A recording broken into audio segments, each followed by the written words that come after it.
Hi everyone, welcome back to my video. I'm Emily. Today I have a question for you.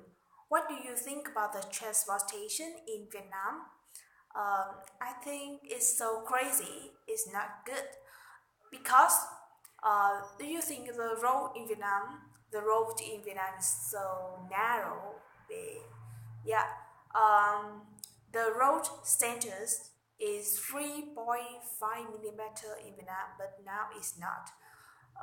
I think it's the price is so expensive to repair the road in Vietnam. Yeah, and then the traffic congestion is common in Vietnam.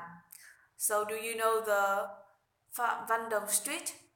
Pham Van Dong Street often has a lot of traffic congestion all day because it's having a plant with making a highway and spacious from Pham Van Dong Street to Mai Dich Street.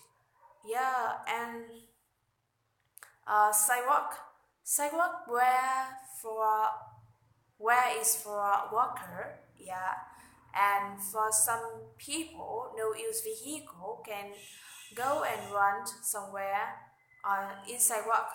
But now it's have a lot of street store. Yeah, street store and backing, backing, backing motorbike. So where for the sidewalk for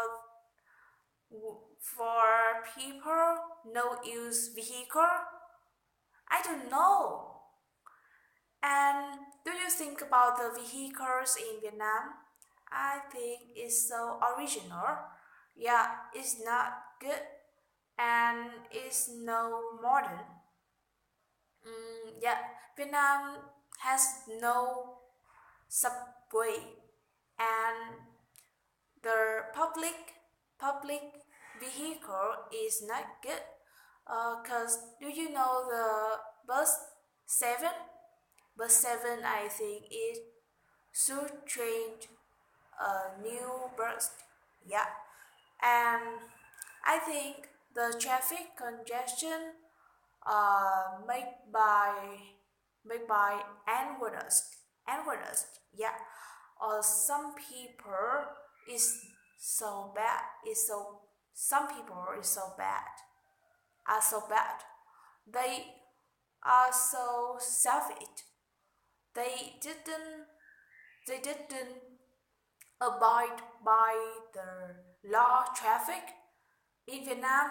Yeah, and so somebody using wine and beer to in traffic, and now has a lot of teenager using motorbike so early. Yeah, it's only not use helmet, but also run with high speed. Yeah, then has a lot of serious accident. Yeah, the consequence of traffic accident are not only for the victim but also the victim's family. Yeah, and familiar is money, health, and even life. Yeah, so we should encourage people and and awareness to reduce traffic congestion. This is my opinion. Thank you for watching. See you and have a great day. Bye.